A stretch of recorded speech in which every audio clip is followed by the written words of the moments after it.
Olá, estamos juntos novamente para a segunda parte do nosso estudo a respeito da matéria da disciplina de escatologia.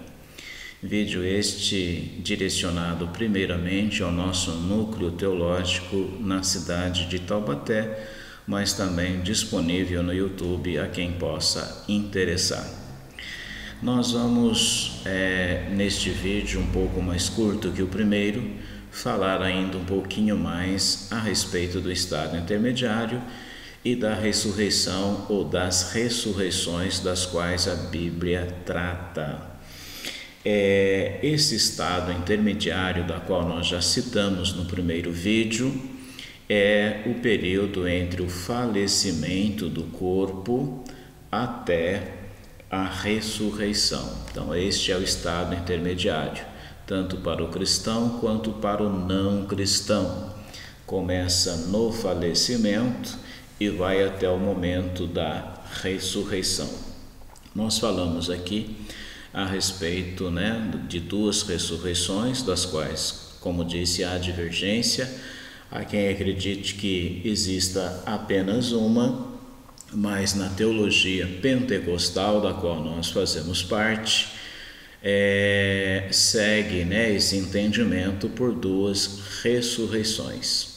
E eu quero começar fazendo a leitura aqui de dois textos. Um deles, 1 Tessalonicenses, que você pode conferir aí, capítulo 4, versículo 13.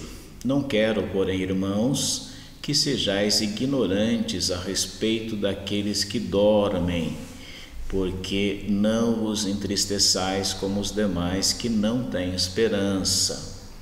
Paulo aqui fala que é necessário nós procurarmos conhecer, e não é a vontade dele ou a vontade de Deus que nós sejamos ignorantes a respeito daqueles que dormem. Nós já esclarecemos no primeiro vídeo que dormir aqui é sinônimo de descanso. Afirmei e reafirmo, tanto a teologia quanto a ciência estão de comum acordo que a nossa parte, para a psicologia, para as ciências que estudam o nosso ser, digamos assim, espiritual, afirma que o nosso psicossomático, a nossa alma, o nosso espírito não dorme.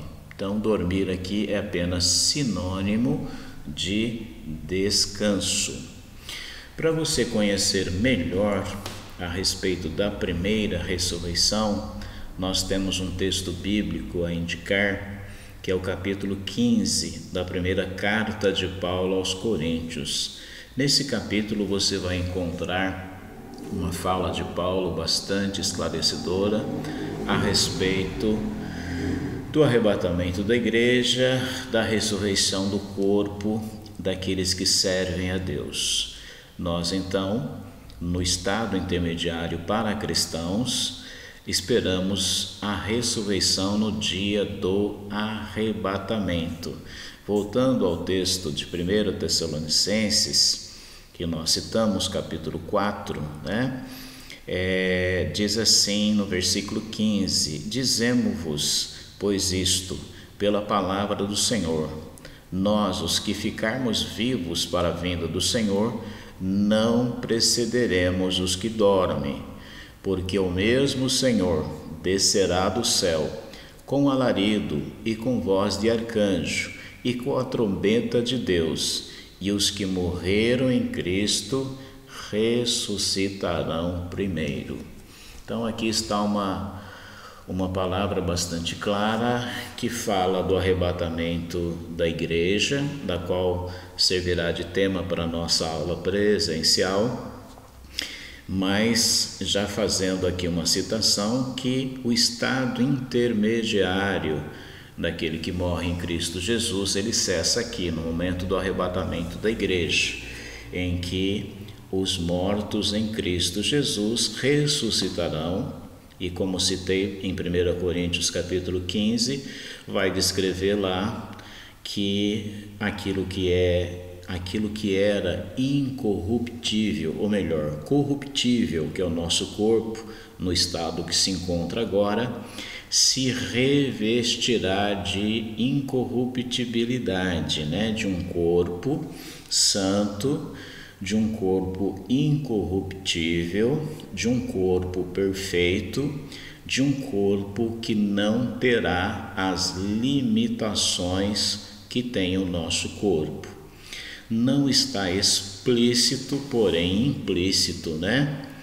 Que todos nós no céu, digamos que alguém morreu com 1 ano e outro com 100, 120 anos, vai ressuscitar velhinho e o outro ressuscitar criança, ou cada um ressuscitar com a idade com que morreu.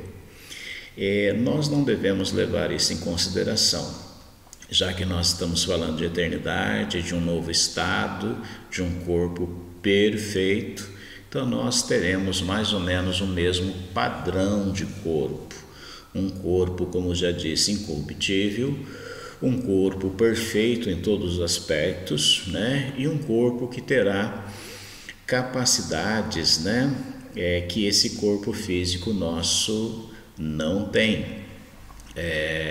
Nós teremos, por exemplo, possibilidade de percorrer longas distâncias numa espécie de transladação, né? De ir para um ponto para o outro, né? Sem sofrer as barreiras que hoje nós sofremos, né? Ou seja, um muro, uma barreira física não será barreira para esse novo corpo, né? Mas o mais glorioso é que esse corpo é um corpo glorificado, com a qual não haverá espaço para o pecado, não haverá espaço para a corrupção, não haverá espaço para as coisas ruins que acontecem com o nosso corpo físico hoje. Esse é um corpo perfeito em todos os aspectos das quais nós podemos imaginar, perfeito e glorioso. E Paulo diz que uma é a glória da lua, outra a glória do sol, e cada um receberá do Senhor um corpo conforme a sua vontade. O padrão é um corpo incorruptível, um corpo santo e um corpo perfeito, né? Nós estaremos assim numa condição espiritual quase indescritível pelas palavras humanas. Paulo compara esse corpo nosso a uma semente de trigo, né? Que morre para então a planta nascer.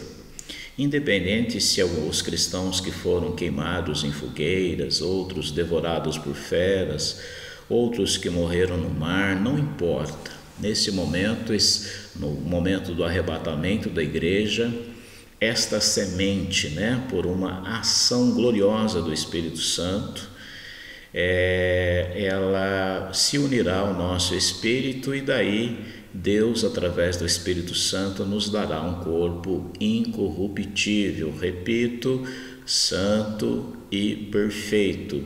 E junto com aqueles que estiverem vivos na ocasião do arrebatamento da igreja, se encontrarão com o Senhor Jesus nos ares. Discutiremos isso com mais detalhes na nossa aula presencial.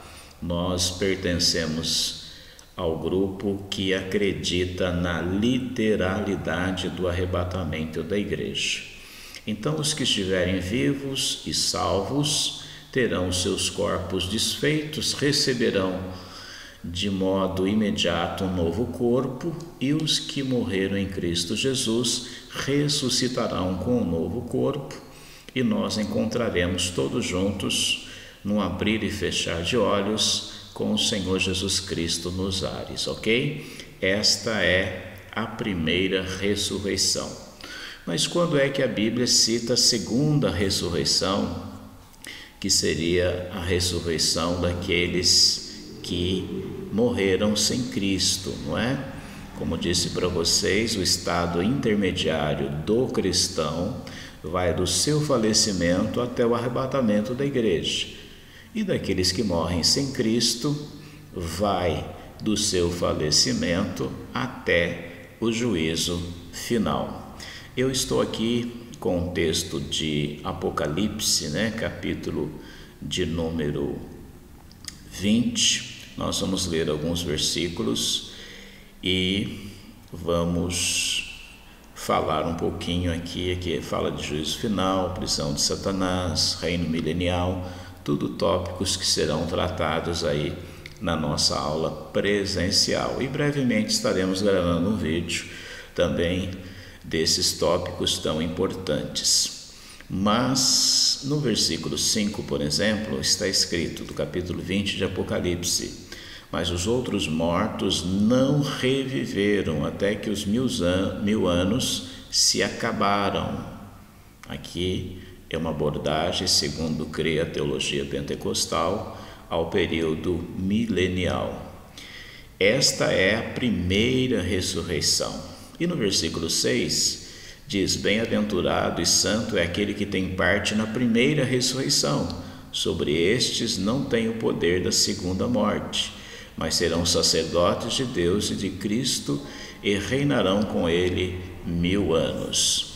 Aí no evento do juízo final, ainda nesse capítulo, quando começa a falar do juízo final, no versículo 12, está escrito: vi os mortos, pequenos e grandes, que estavam diante de Deus.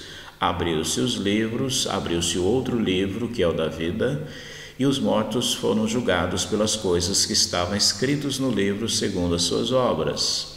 E deu o mar os mortos que nele havia, e a morte e o inferno deram os mortos que nele havia, e foram julgados cada um segundo as suas obras. Então, se a Bíblia cita a primeira ressurreição, fica implícito, obviamente, que há uma segunda ressurreição, com base nesta passagem. Então, esta segunda ressurreição, ela vai acontecer no juízo final. Todos aqueles que morreram sem Cristo passarão por este julgamento. A respeito do juízo final, como disse, também será tema do nosso encontro presencial. Nós estamos aqui para afirmar a segunda ressurreição, que é o fim do estado intermediário daqueles que morreram sem salvação, que começa no seu falecimento e se encerra no evento do juízo final. Então, meus irmãos, ficam aí, essas dicas de leitura para você.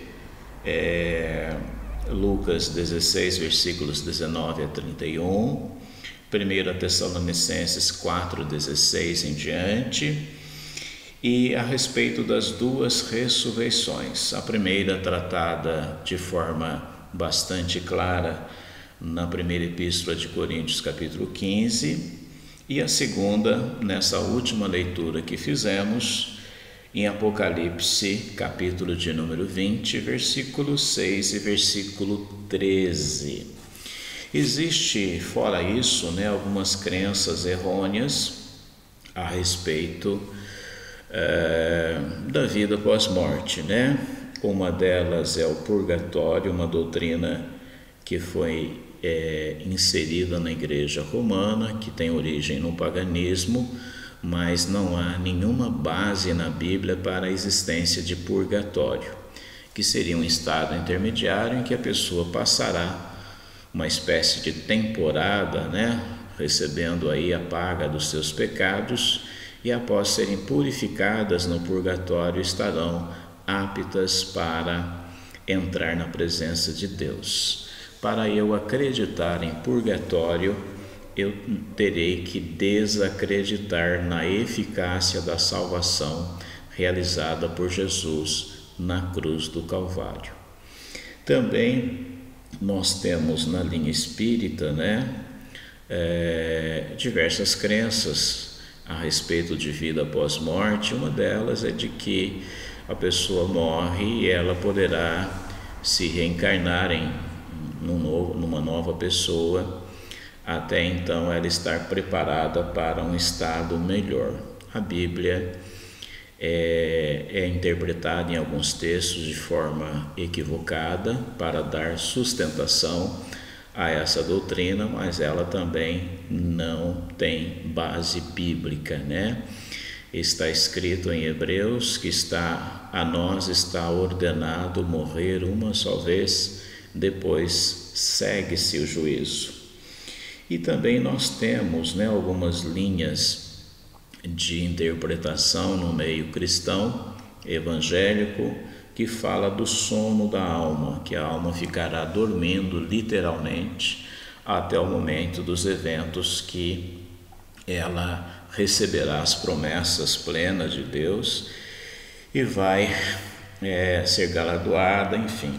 Mas esse sono da alma, ele esbarra naquilo que a própria ciência diz: nosso ser espiritual não dorme, por isso a gente sonha, é só o corpo que dorme, não é? E também na teologia nós não temos nenhuma passagem que possa afirmar de forma categórica que a alma dorme literalmente.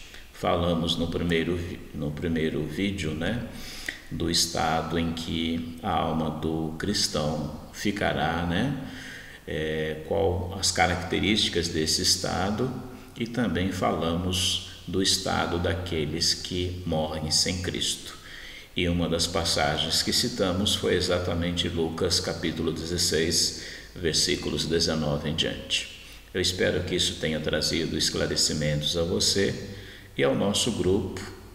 Nós teremos aí um encontro presencial em breve, onde os demais tópicos da matéria da disciplina Escatologia estarão sendo abordados. Um grande abraço, Deus os abençoe grandemente.